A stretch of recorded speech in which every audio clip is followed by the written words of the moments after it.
These last couple of days, WWE has shown that when they want to be creative, when they want to go and think outside the box, boy, the results are positive. That being said, and I know we're going to get one on AEW, another cinematic match with Matt Hardy and Jericho. But after that, I hope for a while we do not see another cinematic match. Yes, I did enjoy the Boneyard match from WrestleMania 36 Night 1. Yes, I did enjoy the Firefly Funhouse between John Cena and The Fiend. WrestleMania 36 Night 2. Too big for one night. And yes, last night on NXT TakeOver on USA, I did enjoy the Gargano and Ciampa One Final Beat match. And yes, I agree with everyone that was saying this on Twitter. Yes, this was an hour long. Was gone on way too long. Then again, Orton and Edge on WrestleMania Night 2 in their last man standing went out there for almost 40 minutes in an empty performance center that was already taped, that they could have easily edited out at least 10 minutes of that if they wanted to, but they didn't. This, when you think about it as well, right? This was already in the can for a while, right? Gargano and Ciampa. You mean to tell me you could not taken out at least, I don't know, 10 minutes or 20 minutes off this? And it still would have been enjoyable. Like I said before, I agree. Yes, this was way too long. The commercials, the cuts for commercials did not help this either. And the cut scene, the camera cuts as well, were off and on, right? At the same time, though, again, what's going on with the world and all that, I want to believe, listen, that if things would have gone as planned, right? WrestleMania weekend, TakeOver Tampa, because again, this was going to be a TakeOver Tampa, right? I don't think we would have seen a cinematic match between Gargano and Ciampa. I believe that they would have had, in my opinion, at this stage of the game, for the first time in NXT, a Hell in a Cell match. And why not with Gargano and Ciampa? Right? It's a blood feud. It's hate there, right? Why the fuck not? Because if you would have told me, okay, we're doing Ciampa and Gargano at TakeOver Tampa WrestleMania weekend, the biggest weekend of the year for WWE, where everyone's coming from all over the world, right? And we know already the history of these two guys, and you would have had them have a regular match? For what? I believe, again, it would have been a Hell in a Cell. At the same time, though, because what's going on right now with COVID-19 and everything being on shutdown, and what WWE was forced to do, this was the way to go. Think about it. You can't do a Hell in a Cell in an empty performance center. No. And I will say this too. Overall, NXT TakeOver on USA, for what it was worth, the 3-match show, the last hour was dedicated to Gargano and Ciampa, right? I, as a fan, fine, I gave it a pass. But at the same time, and I know I'm not the only one that's going to say this, these empty arena shows are the most depressing thing to sit through.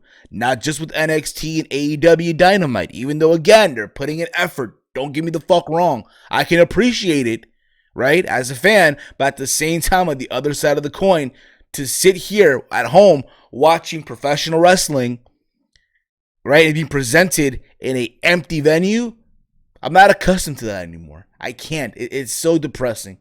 It really, really is. Also on Monday night, also on Friday nights with SmackDown, Monday with Raw. And I said this a long time ago on Twitter, right? Yes, we all love wrestling. We all do. For some of us, wrestling is an escape from all the shit that we go through in life. But at the same time, I'm going to say this right now, and I know this might be very unpopular. Oh, Steve, how dare you say that? And I said this before on Around the Point over the weekend, a couple weekends ago. Pro wrestling had to take a backseat. Just saying, I know it's not the popular thing to say. How dare you say that, Steven? This is your channel. You have a YouTube channel that's all for wrestling and stuff like that. I'm just being honest about it, And again, these promoters, these wrestlers, what have you, even people in creative, they need to understand that right now. But that's just my honest opinion.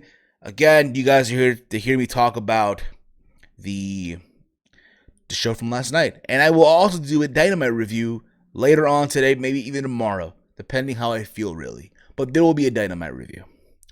Anyway, thank you all for watching this video. If you're new to the channel, hit that subscribe button down below. Give the video a big old thumbs up, because why the fuck would you not? You're already here, right? Why the fuck would you not?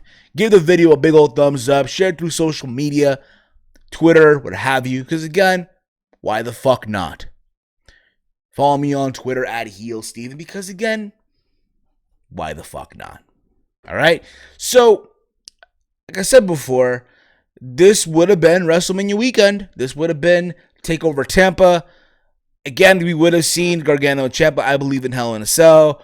We would have seen Velveteen Dream and Adam Cole for the NXT title. We would have seen, I would assume, Kyle O'Reilly and Bobby Fish versus the Matt Riddle and Pete Dunne, the Broserweights. We would have probably seen this women's ladder match live in a full building, what have you, that we saw on television, and so many other stuff as well. Hell, I'll even go further and say we would have even seen Walter and Finn Balor. But again, that's nor here or there. What you saw last night. Again, I gave it a pass for what it was. Hell, I'll even say this. I believe there's a big possibility that this week NXT beats AEW in the ratings. But again, it's nothing to celebrate. Like, oh, go crazy. Because if you look at the ratings as of late, it's not like AEW as of late is beating NXT in the ratings by a landslide. No, by no means at all. Because again, these empty buildings, these empty arena shows are depressing to sit through. Just saying. And it is what it is. I'm pretty sure AEW, and I know I'm going to do a Dynamite review later on, right? AEW has filmed so much stuff in the can already. So we're talking like they're set to like May or June. So there's that. Again, if things don't go back to normal. I did hear that there will be a cruiserweight tournament because apparently the current champion, Jordan Devlin, who apparently cannot make it to the U.S. because of the travel ban, he is not able to defend the Cruiserweight Championship. So what they're doing, apparently William Regal announced this on The Bump, on their podcast show that they do on their YouTube channel, I guess, or Instagram, that because he can't travel to the U.S. to defend the championship, instead of stripping him of the championship, they are going to do a tournament to crown an interim champion. This is very UFC-like. We see this a lot of times in the UFC, hell, even in Bellator, when said champion can defend the title, they crown an interim champion. Like, for example, when was this? Yeah, Tony Ferguson and Kevin Lee. When Conor was on his, whatever the fuck he was doing, right? They had Tony Ferguson fight Kevin Lee to crown the interim champion. So then whoever wins that will fight Conor, but that never happened because then Khabib became champion, and look where we're at now with that. They did it before as well.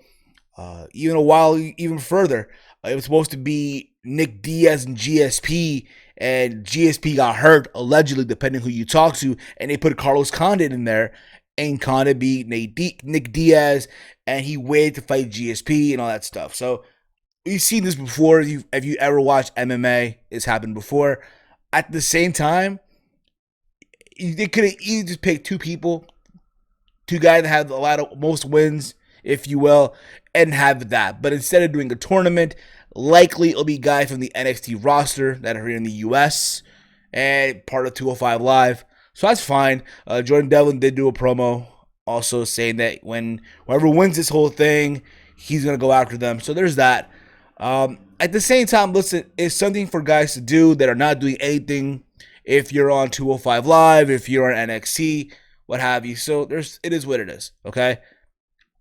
Anyway, got that out of the way. The show kicked off with the ladder match. The women's ladder match to crown the #1 contender to challenge Charlotte Flair. As you guys know, Charlotte Flair beat Rhea Ripley at WrestleMania. She is now a 2-time NXT Women's Champion, just like Shayna Baszler. we had Io Shirai versus Dakota Kai. Dakota Kai, who won a last opportunity match to get involved into this, to be put in this ladder match, if you will. Tegan Nox, Candice LeRae, Chelsea Green, and Mia Yim. Again, it was a very good ladder match. I'm not going to say, oh, this was terrible or anything like that. The only problem is it's in an empty building. There's no reaction. There was some spots here that, oh my God, it was crazy to see, right? There's a moment in the match where Chelsea Green is going to go kick Mia Yim, and her leg hits a ladder. Like, she gets stuck on a ladder or whatever, right? And Mia Yim grabs the chair and hits Chelsea Green with the steel chair on the leg. And Chelsea goes down. She's screaming in pain. She's just selling the shit out of this, right? There's a moment as well where Io Shirai, she's on top of the ladder, right? And you think she's going to grab the briefcase and win. Essentially, this was like a women's Money in the Bank ladder match for NXT when you think about it, right? And Raquel Gonzalez gets in the ring. She's going to like pull the ladder so Io can fall. But instead, Io gets on the top rope, balances herself, right? And then she jumps, does a dive on all the women that are outside the ring. There's another moment where Mia Yim, she looks like she's about to, she's trying to powerbomb Raquel Gonzalez to the outside. There's a table on the outside. There's a table on the outside of the ring, right? And she's trying to powerbomb. But again, she's big. She can't really do it on her own. So you have Tegan Nox jump on the top turnbuckle where all this is happening, and she tries to like choke Raquel Gonzalez. You got to remember, a couple of months ago on TakeOver Portland, it was that first ever women's street fight between Tegan Nox and Dakota Kai, and Raquel Gonzalez cost Tegan Nox the match. So she got a revenge from there, I guess, right?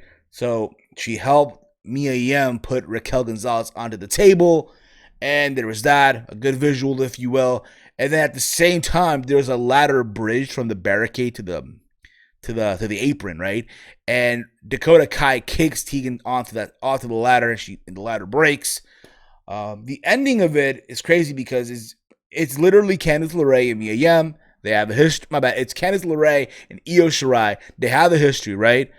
Going back months when Shayna Baszler was the NXT Women's Champion, and it looked like Candice is going to get the briefcase, but instead you have Io pie facer, right? Let's rake her the eyes, if you will, and pushes her off the ladder. And there's a ladder like connecting from where the ladder is in the middle of the ring, like a bridge from the ladder to the turnbuckle, and Candice bounces off of that, goes onto the floor, and Io Shirai grabs the briefcase, and she's now the number one contender to challenge Charlotte Flair. I will say this: if you're gonna do the match, I do not want to see this on free television.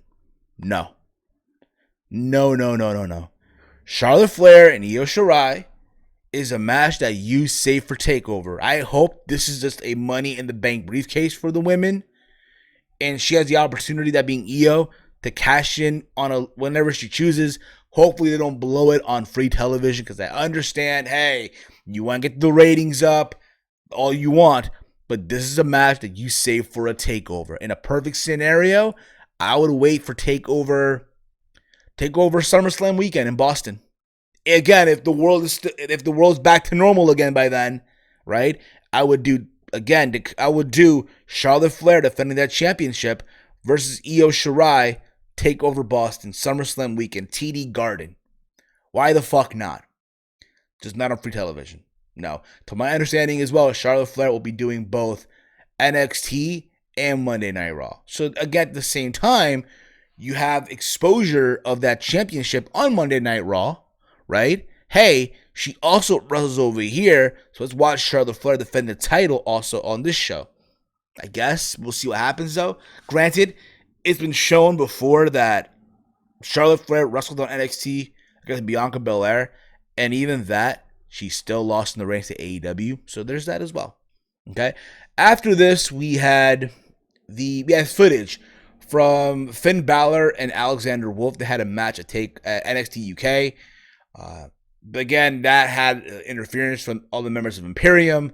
Afterward, Finn said that both he and Walter are unable to make their next move. But when they can, he's coming for Walter's NXT UK Championship. I think it's cool that Finn Balor, believe it or not, is able to go over there and wrestle and stuff like that. Because again, if you really want to, show the value of Finn Balor, right? Make the opportunity, make the best out of it, right? Feature him on NXT and NXT UK. Why the hell not? People love him over there. And again, Walter and Finn Balor as a match, shut up and take my money. I believe as well that they would have done this WrestleMania weekend, but at the same time, they were going to do a TakeOver Dublin show. Again, if the world never went to shit. And that would have been another match that you headline that show with. Hell, I would even say you do Kaylee Ray versus Becky Lynch, because Becky's from Ireland, right? Why the fuck not? Interpromotional stuff. Monday Night Raw versus NXT UK. And give those NXT UK people also some exposure. Some rub, if you will. But apparently next week, Finn Balor will announce his next move. What's he going to do? Look forward to seeing that. I think that match at this point in juncture, you save that for SummerSlam weekend. Or if not, maybe the next TakeOver. But honestly, I would save it for TakeOver SummerSlam weekend. Again, I know that's still in August. But goddamn, there's more money in that. In my opinion, again, you can think about it, right? It's going to be in Boston. Boston is very Irish heavy. So why the fuck not? Okay. From there, we had the Indus Sheer, the tag team that Malcolm Bivens is managing, what have you, right? Versus the Everrise. What a random jobber name, the Everrise, right? And they came out and they're both matching gear, what have you. And the Sheer came out as well. And they show highlights again from what happened a couple of weeks ago when they made their debut, taking out Matt Riddle. Again, they made their intention known. They want a shot at the tag team titles.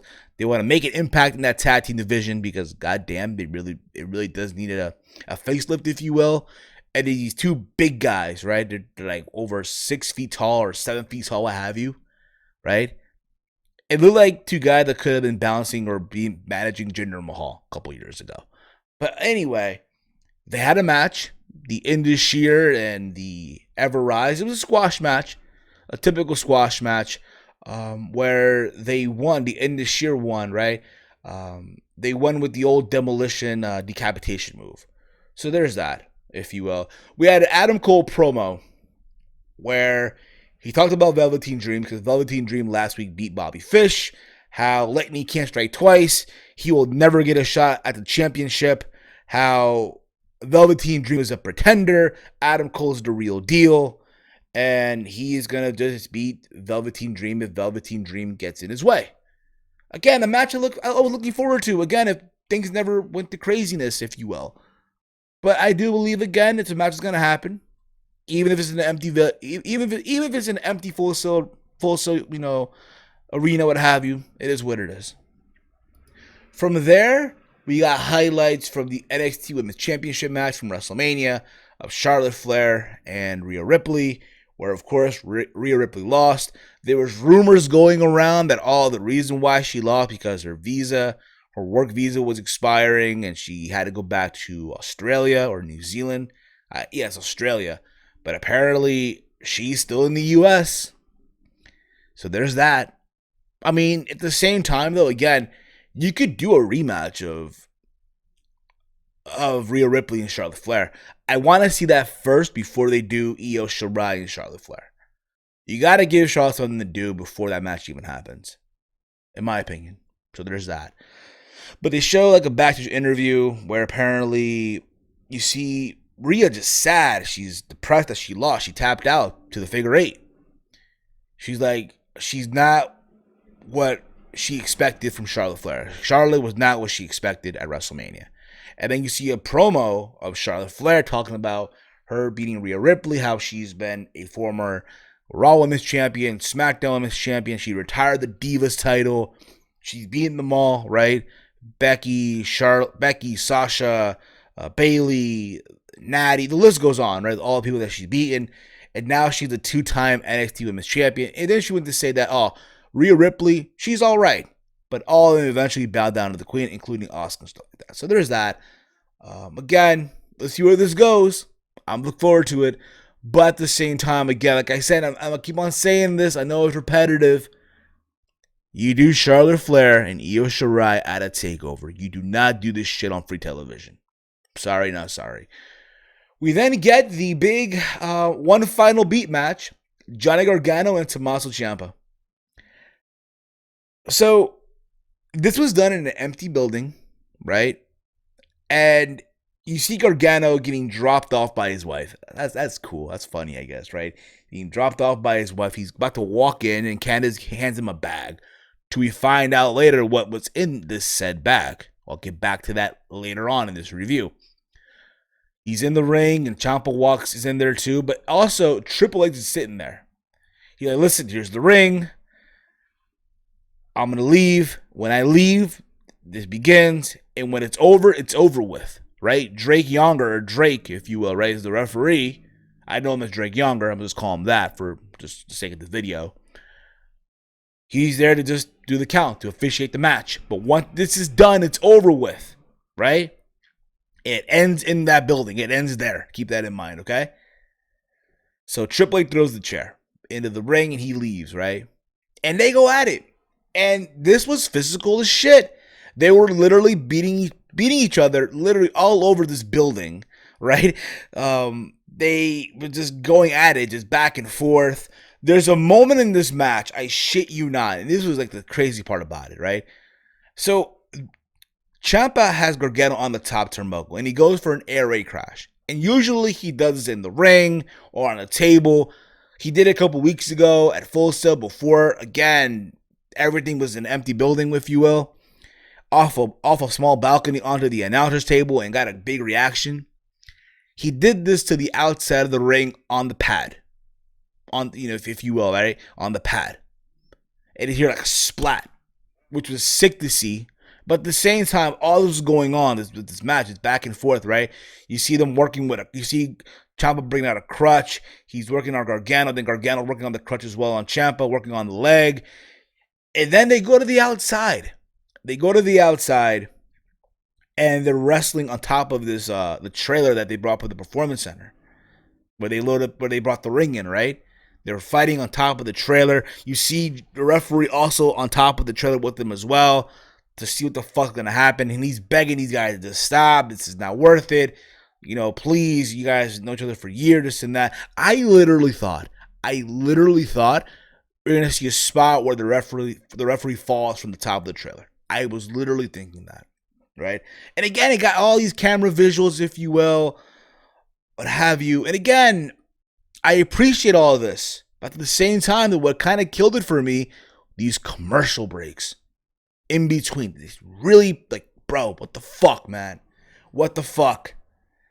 They get back into the ring, and then Ciampa, right? He starts like taking out the canvas out of the ring, trying to expose the wood. We've seen this before, right? And they're just going at it back and forth, right? And there's a moment where, he DDTs Gargano onto the exposed, the exposed ring, right? The exposed wood, if you will, for a near fall. And near the end of this match, right, they both lay each other out. The referee's out. Somewhere he is laid out, and they both are laying there in the ring. Candice LeRae shows up, right? Like in shock of what the fuck she just saw. Like these two guys just beat the fuck out of each other. And she wants this to stop. Like, please, are you guys happy? What are you guys doing to each other?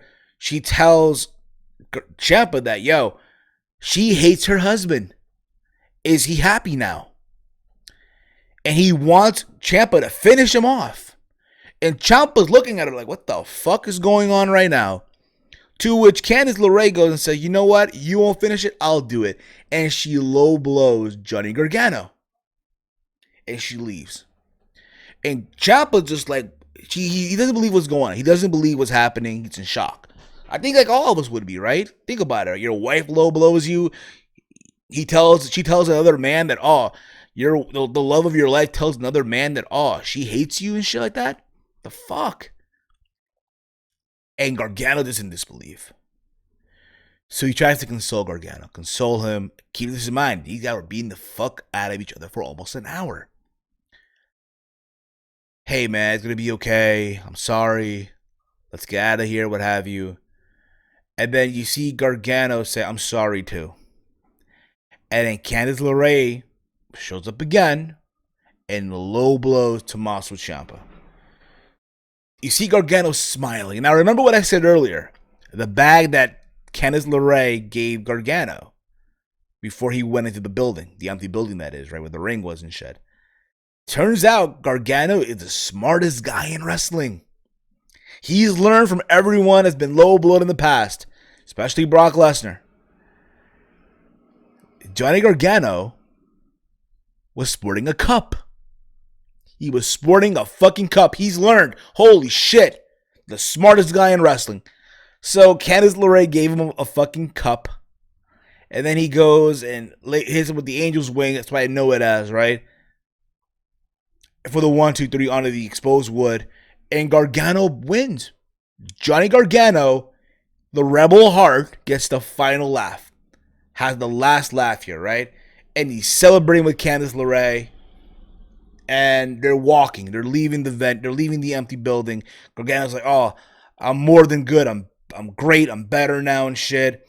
Ciampa just laying there. And as they're leaving, right, they're going into their car.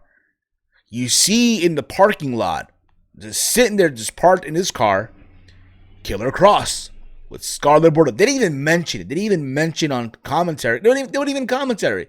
By the way, Mauro Ranallo was doing commentary, by the way. It's cool to hear. But there was no commentary for this match. For this whole thing. There was no commentary. Nothing.